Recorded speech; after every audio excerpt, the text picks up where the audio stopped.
Halo sobat sekalian, selamat datang di channel ini. Akhirnya chapter 315 My Hero Academia rilis dan membuat fans Lady Nagan di chapter ini seketika membenci All For One yang astagfirullah. Kasian sekali ini bapak, jahatnya minta ampun.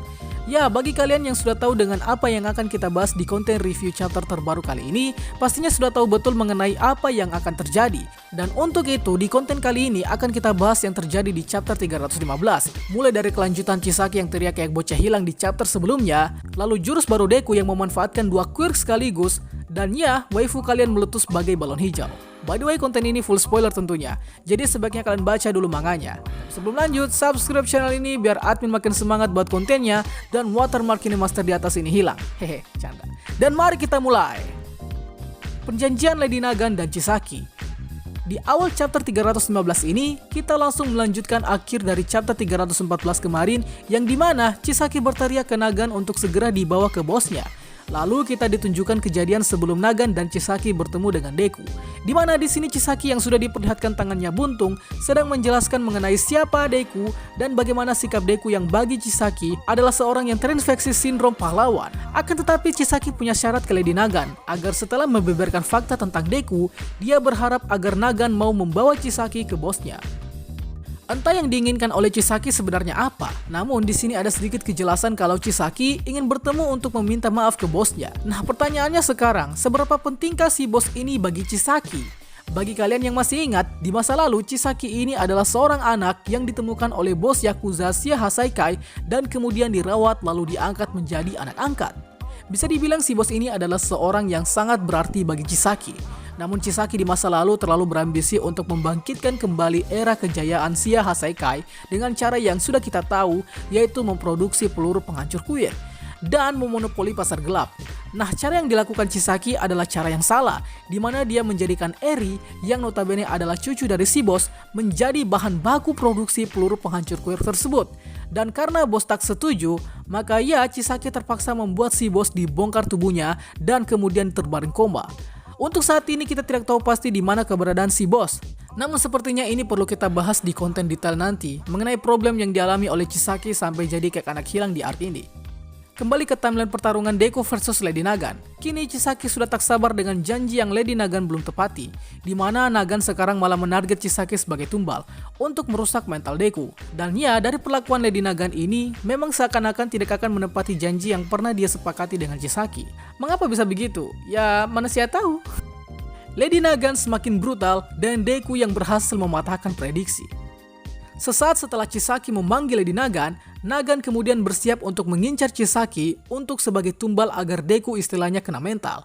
Dan kalian bisa lihat di salah satu panel, demi untuk meningkatkan kecepatan peluru yang akan ditembakkannya, quirk rifle milik Lady Nagan terlihat membesar layaknya kemampuan manipulasi otot seperti muskular. Rifle kemudian membesar dan seakan telah mengumpulkan kekuatannya untuk menembak dalam kecepatan penuh.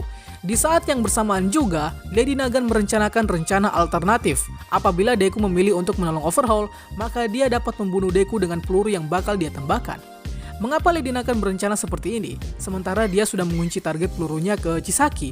Rupanya hal ini karena lintasan peluru yang ditembakkan oleh quirk rifle dapat dimanipulasi oleh Lady Nagan, sehingga rencana untuk menjadikan tumbal ke Chisaki sebenarnya hanyalah pancingan agar Deku tidak berkutik dengan yang akan Lady Nagan lakukan. Alhasil, awalnya rencana Nagan untuk memancing Deku dengan menembak Chisaki ini awalnya hampir berhasil, namun siapa sangka dengan akal cerdiknya Deku memanfaatkan Black Whip dan dibantu oleh quirk Fajin untuk bermanuver, kini Deku berhasil mematahkan rencana Lady Nagan. Belum tahu dia kalau Deku jago analisis. Fajin X One for All. Setelah Lady Nagan dan kita dikejutkan dengan Deku yang berhasil memutarbalikkan prediksi Lady Nagan, kini dia bermanuver menuju ke arah Chisaki. Tapi sebelum itu, Deku menjelaskan ke kita tentang bagaimana cara agar dia masih mampu bergerak, meskipun di chapter sebelumnya sudah tak stabil. Oke, di chapter ini, Deku menjelaskan fungsi quirk Fajin, di mana quirk Fajin Deku gunakan untuk menyimpan tenaga dalam yang tersisa, kemudian dia lepaskan menjadi energi kinetik, dan Deku juga secara bersamaan memakai kekuatan One for All yang dikuasainya sebanyak 45%, sehingga terciptalah teknik gabungan Fajin dan One for All, yaitu Sudo 100%. Mohon maaf sebelumnya, jadi ternyata di terjemahan aslinya itu bukan Sudo ya, bukan pseudo namanya, tapi Fox, ya. Fox 100%. Jadinya ini kekeliruan terjemahan. Ya udah sih. Wow, magic. Kita lanjutkan dulu jalan ceritanya, lalu nanti kita bahas apa itu Sudo 100%. Oke lanjut, Nagan kemudian kaget dengan aksi Deku yang sangat di luar dugaan. Ternyata berhasil mengubah lintasan dan bermanuver lebih cepat dari yang Nagan duga sebelumnya. Dan akhirnya, Deku berhasil menyelamatkan Chisaki. Belum selesai sampai di situ, Deku kini mengambil ancang-ancang dengan cara memakai Black Whip layaknya ketapel dan bersiap untuk menyerang balik Lady Nagan. Secara bersamaan, si pewaris ketiga juga heran dengan Deku yang, hey, Deku bukan kaleng-kaleng. Dimana dia awalnya mengira kalau Deku ini bakal tak stabil setelah memakai Fajin sebelumnya. Namun rupanya, Deku setelah mengalami ketidakstabilan di 2 chapter sebelumnya, ternyata sedikit demi sedikit memperbaiki sistem paralel pemakaian Quirk satu persatu. Sehingga di chapter ini kita diperlihatkan Deku yang kini mulai stabil dan kembali memakai Quirk One for All, Black Whip, dan Fajin secara bersamaan. Kembali ke Deku, kini Deku memfokuskan Fajin dan One for All 40% di kaki kanannya. Sementara itu, Nagan yang sudah tahu kalau situasi mulai tidak berpihak ke dia, kini memilih untuk kabur. Namun sayang sekali, Deku meluncur dengan cepat ke rival Lady Nagan sehingga membuat rival Lady Nagan rusak parah akibat serangan dari jurus Deku yang adalah Sudo 100% Manchester Smash. Atau 100% Sudo Manchester Smash kah? Ah, bodo amat. Yang pasti ini keren sekali. Untuk penjelasan Sudo 100% ini, sederhananya ini adalah teknik yang menggabungkan One for All 45% dan Fajin secara bersamaan. Dan lahirlah jurus baru yang dinamakan Sudo 100% dan Sudo 100% Manchester Smash. Bukan 100% pemakaian One for All sebenarnya. Akan tetapi, ini semacam menambahkan kekuatan lain ke kekuatan yang masih lemah, guna untuk menguatkan kekuatan yang lemah tersebut. Dan jadilah Sudo 100%. Ya, lebih detailnya nanti akan kita bahas di konten detail. Lady Nagan hampir insaf. Setelah ditendang quirknya oleh Deku, kini Lady Nagan mengakui bahwa Deku tanpa ragu menyelamatkan orang lain. Meskipun dia tahu kalau Chisaki itu musuhnya si Deku.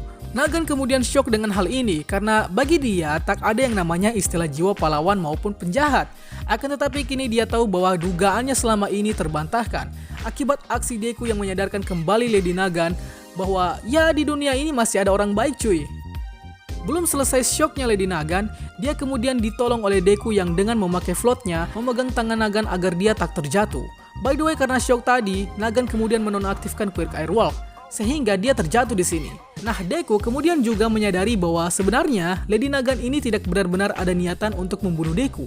Hal ini karena Deku mencurigai kalau Lady Nagan tak biasanya menggunakan lintasan peluru yang sebelumnya telah Deku analisis rumus lintasannya. Sehingga Deku akhirnya mencoba untuk menyadarkan Lady Nagan agar dia ikut bersamanya untuk bertarung melawan All For One.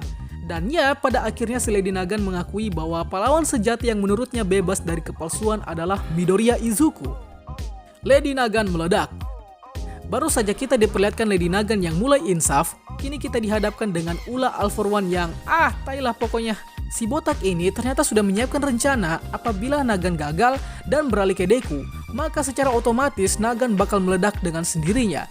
Dan ya, belum lama sebelum insaf, Lady Nagan akhirnya meledak ditandai dengan wajah cantiknya yang mulai retak dan duar, meledak cuy, meledak.